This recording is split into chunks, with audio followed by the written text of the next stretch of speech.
नमस्कार।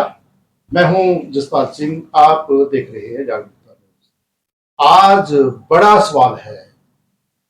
नीट के एग्जाम के दौरान जो कॉम्पिटिटिव एग्जाम हुआ है, एंट्रेंस टेस्ट हुआ, उस दौरान पेपर लीक हो गए। पेपर लीक होने के बाद आप अंदाजा लगाइए कि देश का भविष्य क्या होगा। आप अंदाजा लगाइए कि दोषियों को क्या सजा मिलेगी। क्या असली मुजरिम तक पहुंचेंगे, या साथ ही क्या जो एक तरह से इसके जो बेनिफिशियरी हैं, जो 720 के 720 अंक लेकर पास हुए, यानी कि 100% अंक लेकर पास हुए हैं, और साथ में ग्रेस मार्क में, ऐसे जो एक तरह से नीट के कॉम्पिटिटिव एग्जाम में पास होने वाले जो डॉक्टर हैं, या जो एक तरह से जो बड़े बड़े उच्च पदों पर जाएंगे, वह समाज के लिए फायदेमंद होंगे या नुकसानदायक होंगे। इसी विषय पर हम बातचीत कर रहे हैं। इस चर्चा में मेरे साथ शामिल हैं पंजाब हरियाणा हाई कोर्ट के एक सीनियर एडवोकेट, एक वरिष्ठ अधिवक्ता मेरे साथ बैठे हैं, श्रीमान मनदीप के साजन जी। तो इधर बैठे हैं एक अच्छे प्रबुद्ध अधिवक्ता और सामाजिक कार्यकर्ता कन्नू शर्मा जी। तो सबसे पहले हम चर्चा करेंगे कि ये मुद्दा क्या है। बातचीत शुरू करते हैं। कन्नू शर्मा जी, आप बताइए। नमस्कार जी आपको। आप ये बताइए कि जो ये मुद्दा क्या है। सर, पहले तो नीट और नेट एग्जाम का जो आजकल ये इशू चल रहा है, मुद्दा चल रहा है पूरे देश में, वो दहलाने वाला इसलिए है क्योंकि हमारे ये जो नीट और नेट के एग्जाम है वो स्वास्थ्य और शिक्षा के रिगार्डिंग जो एग्जाम होते हैं, जिसमें कि डॉक्टर और शिक्षक जो है उनको एलिजिबल किया जाता है थ्रू दीज टेस्ट। सो इतने बड़े दो क्षेत्रों में जो ये धांधली हो रही है, जो ये घपला हो रहा है इन एग्जाम्स के थ्रू, वो अपने आप में एक बहुत बड़ा मुद्दा है हमारे देश में, जिसे इलेक्शंस की आड़ में आज तक जो है इग्नोर किया जा रहा है। सो डेफिनेटली आज के यूथ के भविष्य के साथ ये खिलवाड़ है। स्वास्थ्य जो हमारा क्षेत्र है, हेल्थ सेक्टर है, उसके साथ खिलवाड़ है। शिक्षा जो एक बहुत बड़ा कहते सेहत सिक्ख्या ਜਿਹੜੇ दो मेन मुद्दे है। यूथ ਜਿਹੜਾ ਬਜਟ ਦੇ ਵਿੱਚ ਉਹਨਾਂ ਦਾ ਬਹੁਤ ਵੱਡਾ ਪਿਲਰ ਜਿਹੜਾ ਗਵਰਨਮੈਂਟ ਨੇ ਆਪਣਾ ਦੱਸਿਆ ਸੀ, ਉਹਦੇ ਨਾਲ ਜਿਹੜਾ ਇਹ ਖਿਲਵਾੜ ਹੋ ਰਿਹਾ ਹੈ, ਉਹਦੇ ਉੱਤੇ ਜਿਹੜੀ ਗੱਲ ਚੱਲ ਰਹੀ ਹੈ, ਉਹ ਬਹੁਤ ਵੱਡਾ ਮੁੱਦਾ ਜਿਹੜਾ ਸਾਡੇ ਦੇਸ਼ ਦੇ ਵਿੱਚ ਚੱਲ ਰਿਹਾ है। तो अभी हम जो एक तरह से आपके पास जो बातचीत है उसके आगे भी बातचीत करेंगे। अब आपकी मुलाकात करा रहे हैं एक वरिष्ठ अधिवक्ता पंजाब हरियाणा हाईकोर्ट से, श्री के साजन जी। साजन जी, नमस्कार जी। तो आप दर्शकों को बताइए कि जो ये मुद्दा है, ये लीक होने की बात है। दो बैंकों में पता चला था कि ये जो पेपर है वो दो बैंकों में रखे गए थे, स्टेट बैंक ऑफ इंडिया और कैनरा बैंक के जो लॉकर्स में। तो ये जो एक तरह से वहां एक ये भी पता चला है कि अचानक से जो मतलब जो प्रबंध होता है, मैनेजमेंट होती है, कि अगर एक बैंक से निकाले हुए पेपर कहीं लीक हो जाए तो तुरंत विकल्प के तौर पर दूसरे पेपर जो एक तरह से दूसरे बैंक के पेपर काम आ जाए। तो समय की वेस्टेज तो कहाँ हुई? नहीं, ये बात ये है भी जो जितना भी ये नीट का और नेट का जो प्रॉब्लम आ रही है एग्ज़ाम की, ये नहीं है। बेसिकली मुद्दा ये है कि जो हमारी एजुकेशन पॉलिसी है वही सारी गड़बड़ है, क्योंकि जो एजुकेशन पॉलिसी है वो आजकल प्राइवेटाइजेशन हो गई है, प्रोफेशनल हो गई है। जो बहुत शानदार जवाब दिया है मेरे दोस्त सज्जन जी ने, मनदीप जी ने एक रहस्य उद्घाटन किया कि हमारे देश की शिक्षा नीति प्राइवेटाइजेशन की तरफ ज्यादा बढ़ रही है। क्योंकि जितने भी ये आज आप देखोगे प्राइवेट यूनिवर्सिटी हैं, प्राइवेट कॉलेज हैं जो डेवलप हो रहे हैं, जिनके पीछे कौन खड़ा है? या तो पॉलिटिशियन खड़े हैं या ब्यूरोक्रेट्स खड़े हैं, जो कि अपना पैसा उसमें लगाते हैं और अपनी सीटों को वो सेल आउट करते हैं। और इसके साथ साथ आजकल एक और ट्रेंड चल पड़ा है हमारे देश में कि एक कोचिंग सेंटर का एक बड़ी बड़ी इंडस्ट्री बन चुकी है। उस कोचिंग सेंटर वाले हैं वो अपने कोचिंग सेंटर को डेवलप करने के लिए ऐसे ऐसे उल्टे सीधे हथकंडे अपना रहे हैं। कभी वो पेपर लीक करा रहे हैं, कभी अपने असल कैंडिडेट की जगह और कैंडिडेट बैठा के वो पेपर करवा रहे हैं, ताकि उनके जो कोचिंग सेंटर है वो उनकी रेपुटेशन कंट्री में और उनके स्टेट में या उनके एरिया में अच्छी बन सके। बहुत बड़ा मुद्दा मनदीप जी ने रखा है, प्राइवेटाइजेशन ऑफ एजुकेशन। तो अभी हम अपने कन्नू जी आप बताइए कि शिक्षा का जो है एक तरह से राष्ट्रीयकरण होना चाहिए या प्राइवेटाइजेशन होना चाहिए, कौन सी नीति जो है ज्यादा अच्छी है? सर डेफिनेटली जो है प्राइवेटाइजेशन की तरफ नहीं जाना चाहिए। ये मैं टेलीविजन पे भी थोड़े दिन पहले एपिसोड हुआ था हमारा, जिसमें हमने इसी पे बात की थी कि किस तरह से administration first of all responsible है एजुकेशन को बेचने में। तो जैसे हमारे सरकार ऑलरेडी जो है रेलवेज बेच चुकी है, ऑयल बेच चुकी है, उसी तरह से एजुकेशन भी बिक चुकी है हमारे देश में। सो डेफिनेटली प्राइवेटाइजेशन नहीं होनी चाहिए। और जैसे सर ने बात की कोचिंग इंस्टीट्यूट्स की, तो डेफिनेटली मैं भी इतने सालों से कोचिंग बिजनेस में रही हूँ, मैं देखती रही हूँ कि किस तरह कोचिंग सेंटर्स के जो मालिक हैं वो क्वेश्चन पेपर्स खरीदते हैं, beat law entrance Punjab university के या कोई भी एंट्रेंस ऐसे होते हैं, सीईटी वगैरह जो भी है, ओसीईटी, ये सारे क्वेश्चन पेपर्स खरीदे जाते हैं इसलिए ताकि उनके कोचिंग सेंटर्स के जो बच्चे हैं उनको पहले से ही रटा दिए जाते हैं क्वेश्चंस।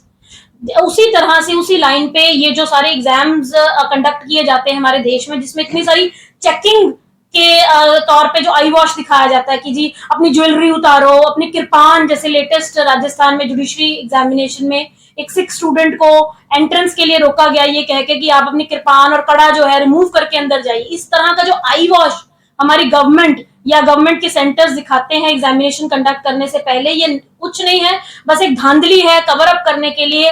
असल में ऑलरेडी क्वेश्चन पेपर्स बिक चुके होते हैं, एजुकेशन बिक चुकी है सिस्टम सारा, जिसकी वजह से बच्चों का भविष्य जो है एट स्टेक है। जो कन्नू जी ने मनदीप जी बात कही है कि जो एक तरह से पेपर बिकते हैं, और साथ ही इन्होंने ये आपकी बात का समर्थन किया है कि प्राइवेटाइजेशन की बजाय राष्ट्रीयकरण होना चाहिए, शिक्षा का राष्ट्रीयकरण होना चाहिए। तो आप अपने कोई विचार बताएंगे? एक और भी बात इन्होंने कही है कि ये दिखाने के लिए, जनता में ये दिखाने के लिए कि बहुत सख्ती है एग्जाम में, कि मोबाइल बाहर रख दो, कड़ा अपना बाहर रख दो, यहां तक कि जो धार्मिक तौर पर चिन्ह पहन रखा है, गात्रा और ये कृपान, कंगा, कि ये भी बाहर रख दो। तो ये कहां तक ठीक है, कहां तक गलत है? ये बिल्कुल सही है, ये ऐसा काम नहीं होना चाहिए, क्योंकि सबसे पहले तो जो शिक्षा है उसको देने का जो दायित्व है वो सिर्फ और सिर्फ गवर्नमेंट के ऊपर है। हमारा कॉन्स्टिट्यूशन भी कहता है कि जो जितनी भी शिक्षा है वो गवर्नमेंट ने करनी है। अगर हम इसको सिस्टम को ठीक करना चाहते हैं तो सबसे पहले जितनी भी गवर्नमेंट की एजुकेशन पॉलिसी है उसको बदला जाए और गवर्नमेंट स्कूल, गवर्नमेंट कॉलेजेस को अच्छी तरह डेवलप किया जाए, ताकि जो दूसरे जो बच्चे हैं वो प्राइवेट स्कूल या प्राइवेट कॉलेज की तरफ ना भागें। और सबसे बड़ी बात ये है कि हमारे कंट्री में एक एजुकेशन पॉलिसी बनाकर और एक ही लैंग्वेज रखी जाए, क्योंकि देखा गया है कि जो हमारे पंजाब के बच्चे हैं और जो इधर दिल्ली के बच्चे हैं उनके साथ compete नहीं कर सकते। क्यों नहीं कर सकते? क्योंकि वो वहाँ पे ज़्यादा, वो जो बच्चे हैं वो इंग्लिश में अपना काम करते हैं और जितने भी कम्पिटिटिव एग्जामिनेशन है वो ज़्यादा से ज़्यादा इंग्लिश में हो रहे हैं, जबकि हमारे पंजाब के बच्चे वो उसके साथ कंपटीशन में नहीं आ सकते। इसलिए आज का जो जरूरी है, सबसे ज़्यादा जरूरी है, गवर्नमेंट अपने एजुकेशन डिपार्टमेंट को कहे कि ऐसी पॉलिसी बनाई जाए जो कि सारे कंट्री के लिए एक ही पॉलिसी हो, और जहाँ जहाँ का रीजन है वहाँ वहाँ बच्चे हैं वो अपने जो लोकल लैंग्वेज में अपना उस पेपर को दे सकें और जिसके साथ वो कंपटीशन में प्रॉपर आ सकें। और लास्ट में मैं ये कहना चाहूँगा, क्योंकि गवर्नमेंट ने राइट ऑफ एजुकेशन तो बना दिया और उसकी इम्प्लीमेंटेशन बिल्कुल टोटली क्लैश हो चुकी है। सेंट्रल गवर्नमेंट ने no doubt right to education बना दिया, बच्चों को जो एजुकेशन देनी है कंपलसरी वो देनी है, पर इसके बाद स्टेट की ड्यूटी बनती है, स्टेट के बाद डिस्ट्रिक्ट एडमिनिस्ट्रेशन की ड्यूटी बनती है कि बच्चों को लाए, उनको अपने गवर्नमेंट स्कूल में भर्ती करे, उनके ऊपर प्रॉपर उनके ऊपर चेक रखे और जितना भी टीचिंग स्टाफ है उसकी भी टाइम टू टाइम उसकी मॉनिटरिंग की जाए, जो कि आज वो गवर्नमेंट उसमें करने में फेल रही है। और इसकी इम्प्लीमेंटेशन में टोटली फेलियर हुई है, जिसके कारण ये सारे का सारा झंझट पड़ रहा है। मेरे दोस्त मनदीप जी ने कनु जी बात कही है कि राइट टू एजुकेशन, एक बात कही है कि equal policy, equal education policy for all, everyone, और साथ ही इनकी तरफ से ये बात कही गई है कि हम जो सरकारी तौर पर जो एजुकेशन सिस्टम है वो इतना अच्छा बना दें, इतना बेहतर बना दें कि जो बच्चे हैं वो प्राइवेट की तरफ जाए ही ना और सरकारी में ही आए। इसके साथ साथ ये क्यों नहीं हो सकता कि जो अब आज प्राइवेट संस्थान है, जैसे इंदिरा गांधी के वक्त में जो बैंकों को, जो ना प्राइवेट बैंक थे, प्राइवेट बैंक को अधिग्रहित कर लिया गया था, एक्वायर कर लिया गया था और नेशनलाइज कर दिया गया था। तो अगर नेशनल पॉलिसी आए, इक्वल एजुकेशन की बात आए, अगर जो एक तरह से जो हमारे संविधान में दर्ज है कि शिक्षा हमारा मूल अधिकार है, राइट टू एजुकेशन तो बाद में आया, संविधान में दर्ज है कि शिक्षा हमारा मूल अधिकार है, मौलिक अधिकार है। तो अब सवाल पैदा हो जाता है कि अगर इंदिरा गांधी सभी बैंकों को, प्राइवेट बैंकों को जो है एक तरह से नेशनलाइज कर सकती है, तो मौजूदा सरकार सभी प्राइवेट संस्थानों को नेशनलाइज क्यों नहीं कर सकती? जी बिल्कुल करना चाहिए। बिल्कुल सर। सबसे पहले तो जैसे सर ने कहा कि right to free and compulsory education act जो है हमारा 2010 में आ चुका है, इम्प्लीमेंट हो चुका है 1 अप्रैल 2010। लेकिन सर की बात बिल्कुल सही है, उसकी इम्प्लीमेंटेशन में जो लेक्यूनाज हैं, जो लूप होल्स हैं, जिसकी वजह से आज भी एजुकेशन उस लेवल तक नहीं पहुंच पाया। दूसरी बात, बहुत सारे स्टेट्स ने, फॉर एग्जांपल दिल्ली गवर्नमेंट ने अटेम्प्ट किया है, पंजाब में भी जैसे हो रहा है, स्कूल्स ऑफ एमिनेंस, जिसमें फ्री एंड कंपल्सरी एजुकेशन के नाम पे फ्री बुक्स, फ्री कोचिंग जो है उनको प्रोवाइड की जाती है। मैं खुद फ्री कोचिंग देती रही हूँ जुडिशरी की। सो उन लाइंस पे डेफिनेटली अटेम्प्ट्स जरूर हो रहे हैं, लेकिन कहते हैं कि बेस्ट एफर्ट्स जो हैं वो पेरेंट्स, गार्डियंस, पीपल जो के हैं, जो गार्डियंस और पेरेंट्स, उन्हीं को एफर्ट्स करना पड़ेगा अपने बच्चे को कन्विंस करने के लिए to reach at that level कि हम कह सकें कि हाँ, हम दिल्ली के बच्चों के साथ कम्पीट कर रहे हैं या हम फॉरेन इंटरनेशनल स्टूडेंट्स के साथ कम्पीट कर रहे हैं। डेफिनेटली उसके लिए हमें ही अपने एफर्ट्स लगाने पड़ेंगे। तीसरी बात, जब इम्प्लीमेंटेशन की बात की है तो हमारा चंडीगढ़ ही एक बहुत बड़ा एग्जांपल है। जैसे कि यहाँ के जो प्राइवेट एजुकेशनल इंस्टीट्यूशंस हैं, वो उनमें जब रिजर्वेशन की बात आती है for under privilege students, just in the name of right to free and compulsory education act जो इम्प्लीमेंट हो चुका है, बहुत बड़े से बड़े रेप्यूटेड स्कूल्स भी, यहाँ पर केस भी फाइल हुआ है हमारे Punjab and Haryana high court में, जिसमें स्कूल्स का मैं नाम नहीं लेना चाहूंगी यहाँ पर, उन स्कूल्स को डायरेक्शंस दी गई कि आप मिनिमम जो है कम से कम 5 to 6 स्टूडेंट्स ऐसे अंडर प्रिविलेज जो है, बिलो पॉवर्टी लाइन जो चंडीगढ़ के फॉल करते हैं, उनको एडमिशंस दो। लेकिन कुछ आप मानोगे नहीं, कुछ 5-6 सालों से ये वाली पॉलिसी जो है चंडीगढ़ के स्कूल्स में अप्लाई नहीं हुई थी। सो इस तरह से डेफिनेटली लैक ऑफ इम्प्लीमेंटेशन की वजह से और हमारी mindset, that means Chandigarh administration या स्कूल्स की जो एडमिनिस्ट्रेशन है वो अभी भी उस माइंडसेट से है कि नहीं, हम तो हाई क्लास स्टूडेंट्स ही लेंगे या वही लेंगे जो स्कूल की फीस पे कर पाते हैं, रादर देन वो जो फ्री और कंपल्सरी एजुकेशन एक्ट में फॉल करते हैं। उसी तरह से हमने बहुत सारी हिंदी फिल्में भी देखी हैं, जैसे हिंदी मीडियम, इंग्लिश मीडियम, उसमें भी एजुकेशन का ये बहुत बड़ा मुद्दा जो है इंडिया लेवल पे हाईलाइट किया गया था कि किस तरह से स्लम्स से आए हुए बच्चों को ये प्रॉब्लम फेस करनी पड़ती है। सो अगर हम प्राइवेटाइजेशन का जो उसको नेशनलाइज भी कर देते हैं तो ग्रास रूट लेवल पे जो प्रॉब्लम बच्चे फेस करते हैं, स्लम्स वाले या अंडर प्रिविलेज या बिलो पॉवर्टी लाइन या इकोनॉमिकली वीकर सेक्शन, वो प्रॉब्लम उनको फिर भी फेस करनी पड़ेगी, चाहे उसकी नेशनलाइजेशन हो जाए, चाहे उन स्कूल्स को हम एक जैसे ऑल इंडिया लेवल पे कोई एग्जाम कर दें या उस तरह से अगर इसको हम कवर करने की कोशिश करें। प्रबुद्ध अधिवक्ता कनु शर्मा जी, प्रबुद्ध अधिवक्ता मनदीप के साजन जी, दोनों एक बात पर सहमत हैं कि भारतीय संविधान में शिक्षा को मौलिक अधिकार कहा गया, उसके बाद शिक्षा सबको मिले, इसके लिए राइट टू एजुकेशन एक्ट आया। लेकिन गरीब बच्चों को आज भी शिक्षा के क्षेत्र में परेशानियां पैदा हो रही है। कन्नू जी ने बताया है कि प्राइवेट स्कूलों में ये जो जितना जो एक तरह से बच्चों को दाखिला मिलना चाहिए नहीं मिल रहा। अब मनदीप जी से हम सवाल पूछेंगे। मनदीप जी, आप बताइए कि जो एक तरह से कैसे पॉसिबल है कि कैसे जो ना गरीब बच्चों को भी बराबर का हक मिल जाए। सबसे पहले तो ये है भी जो बच्चे के पेरेंट्स हैं उनका माइंड सेट अब ठीक करना पड़ेगा। उनके नहीं, माइंड से बच्चों के पेरेंट्स से पहले सरकार कंपलसरी कैसे करे? क्योंकि उनके माइंड ये सेटअप है कि अगर हम अपने बच्चे को कॉन्वेंट स्कूल या इंग्लिश स्कूल में पढ़ाएंगे तो ही हमारा बच्चा ठीक हो सकेगा। और दूसरी बात ये भी हम बच्चों को कैसे वो गवर्नमेंट स्कूल तक लेके जा सकते हैं।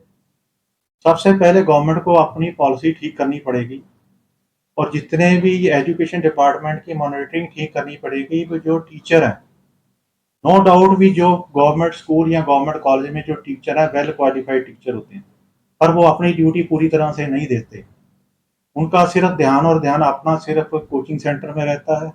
यहाँ ये रहता है कि बच्चों को यहाँ ना पढ़ाया जाए, अपना सिर्फ टाइम पास करके गए और उनको जाके शाम को ट्यूशन के ऊपर कैसे उनको एडजस्ट किया जाए। इसलिए गवर्नमेंट को ये देखना पड़ेगा जितना उनका अपना डायरेक्टरेट ऑफिसर है या उनका ब्लॉक ऑफिसर है, ब्लॉक एजुकेशन ऑफिसर है, उसको जाके चेक करना पड़ेगा टाइम टू टाइम कि स्कूल में प्रॉपर एजुकेशन बच्चों को मिल रही है कि नहीं मिल रही। और दूसरा, उनको बुक्स वगैरह जो गरीब जो अंडर प्रिविलेज बच्चे हैं उनको बुक्स फ्री दी जाए, उनको ड्रेसेस प्रॉपर टाइम पे फ्री दी जाए और इनके साथ उनको इंसेंटिव दिया जाए कि वो आके अपने स्कूल में आए और आकर पढ़ें और अच्छी तरह पढ़ने के बाद एक एक कंट्री का अच्छा नागरिक बने ताकि इसके कंट्री की भी डेवलपमेंट पूरी हो सके। ये सिर्फ और सिर्फ गवर्नमेंट के ऊपर डिपेंड करता है। इसके अलावा जो डिपार्टमेंट एजुकेशन डिपार्टमेंट है उनकी टाइम टू टाइम चेकिंग की बहुत जरूरत है। मनदीप जी ने बड़ी शानदार बात कही है कि जो शिक्षा है वह पूरे देश के विकास के लिए फायदेमंद है। तो कन्नू जी, आप ये बताइए, अब हम निचोड़ के पर आ रहे हैं, निष्कर्ष पर आ रहे हैं, कंक्लूड करने की बात है। कंक्लूड कीजिए कि जो एक तरह से गरीबों को अगर ये जो नेशनलाइज हो जाए, सब के सब प्राइवेट इंस्टीट्यूशन बंद और उनको राष्ट्रीयकृत कर दिया जाए और जो एक तरह से साथ ही हर बच्चे, हर एक गरीब बच्चे को जो है यकीनी तौर पर एजुकेशन में बराबर का हक मिल जाए, तो यह जो एक तरह से देश के लिए, पूरे देश के लिए, पूरे भारत के लिए, पूरे समाज के लिए फायदेमंद है या नहीं? बिल्कुल सर। जैसे सर ने बात की कि अगर हम उस गैप को, हैव्स एंड हैव नॉट्स जिसको हम कहते हैं प्रिविलेज्ड एंड अंडर प्रिविलेज, अगर उस गैप को अगर हमने पूरा करना है तो वो शिक्षा ही एकमात्र ऐसा वेपन है, ऐसा टूल है जिससे हम उस गैप को फिल कर सकते हैं। सेकेंडली, सर ने जैसे बात की टीचर्स की, टीचर ट्रेनिंग एक बहुत बड़ा मुद्दा रहा है। मैं खुद एक टीचर रही हूँ, सो मेरी सजेशन पंजाब गवर्नमेंट को भी ये रही थी कि जो है टीचर ट्रेनिंग करवाई जाए, जिसकी वजह से पंजाब में, सिंगापुर में सारे टीचर्स की ट्रेनिंग हुई थी। उसका मेन मोटिव, उसका फाउंडेशन यही था कि टीचर्स खुद अगर वेल इक्विप्ड होंगे, वेल स्किल्ड होंगे, तभी वो आगे उन बच्चों को ट्रेन कर पाएंगे।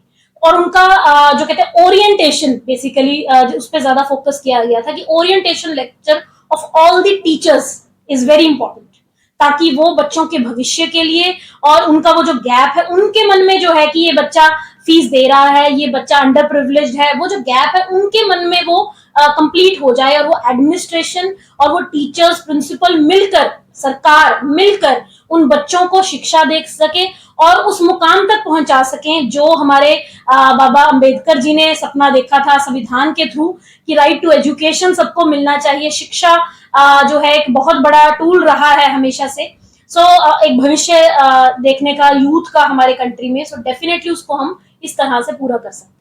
बहुत शानदार जी। अब लास्ट में जो एक तरह से कॉमन सी बात है और कंक्लूड, सिर्फ एक सवाल है, हाँ या ना में ही जवाब देना है कि अगर हमारे टोटल एजुकेशन पॉलिसी के अंदर जो एक तरह से ये बात आ जाए कि सब जो ना राष्ट्रीयकृत हो जाएगा, नेशनलाइज हो जाएगा एजुकेशन सिस्टम, प्राइवेट इंस्टीट्यूशन बंद हो जाए और जो ना प्राइवेट कोचिंग सेंटर बंद हो जाए, जो हो सरकारी हो, तो जो एक तरह से इस तरह पेपर लीक करने के मामले कम हो जाएंगे ना, खत्म हो जाएंगे? नहीं, फिर भी नहीं होंगे। नहीं, फिर कैसे नहीं होंगे? ऐसा है ना, जो आप काम प्राइवेट लोग कर रहे हैं वो फिर गवर्नमेंट लोग करना शुरू कर देंगे। ये इसमें रेशो बननी चाहिए, जैसे कि हमारे कंट्री में 70% एटलीस्ट 70% गवर्नमेंट एजुकेशन हो और 30% प्राइवेट हो, जो कि एक कंपटीशन, हेल्दी कंपटीशन होना चाहिए। मतलब ये है कि जो ईमानदार हो, हाँ, ईमानदार जो हेल्दी कंपटीशन होना चाहिए दोनों में, 70 और 30 रेगुलेट करना चाहिए। तो आप सभी दर्शकों के बीच में प्रबुद्ध अधिवक्ताओं ने अपनी बात रखी, मैंने भी अपनी बात रखी है। आप खुद इस बारे में कमेंट कीजिए कि ठीक क्या है, गलत क्या है। क्या देश की जो शिक्षा नीति है उसमें एक विशेष जो ना अनुपात तय कर दिया जाए कि इतने परसेंट प्राइवेट होगा और इतने परसेंट सरकारी होगा, या पूरे तौर पर राष्ट्रीयकृत कर दिया जाए, नेशनलाइज कर दिया जाए, और या जो है एक तरह से जो भी पेपर लीक करने का दोषी हो उसके बारे में क्या एक्शन हो, प्रॉपर एक्शन हो, प्रॉपर। तो जो है एक तरह से इस बारे में या ये उम्मीद की जा सकती है कि पेपर लीकेज के मामले आगे ना आए। और आप ये भी कमेंट कीजिए कि जो बाकी कानून ये बदल देंगे वो बदल देंगे, उससे पहले शिक्षा नीति के ऊपर विचार करना जरूरी है या नहीं जरूरी है। क्या शिक्षा देश के विकास के लिए सबसे बड़ा यंत्र है, बड़ा जो एक तरह से माध्यम है। अब आपसे निवेदन है कि आप अपने कमेंट के साथ इस वीडियो को आगे शेयर कीजिए, अपना योगदान दीजिए देश के विकास के लिए और समाज के भले के लिए। आप सबसे यही उम्मीद और साथ ही जो एक तरह से एक कामना, भगवान के आगे प्रार्थना कि आपके बच्चे बहुत उन्नति करें, टॉपर्स में नाम आए और आप सब तंदुरुस्त रहे, खुश रहे। इसी कामना के साथ आप सबसे निवेदन कि आप इस चैनल को तुरंत सब्सक्राइब कीजिए, बेल आइकॉन का बटन दबाइए और साथ ही जो एक तरह से ताकि आने वाली वीडियो, आने वाली नोटिफिकेशन आपको मिलती रहे। हम सबको एक एनकरेजमेंट मिले, एक प्रोत्साहन मिले कि हम अच्छा काम करने के लिए, समाज के भले के लिए आगे भी बढ़ चढ़कर आते रहे। आप सबके बच्चे तरक्की करें, उन्नति करें, टॉप पर हों, इसी कामना के साथ आप सबको सादर नमस्कार।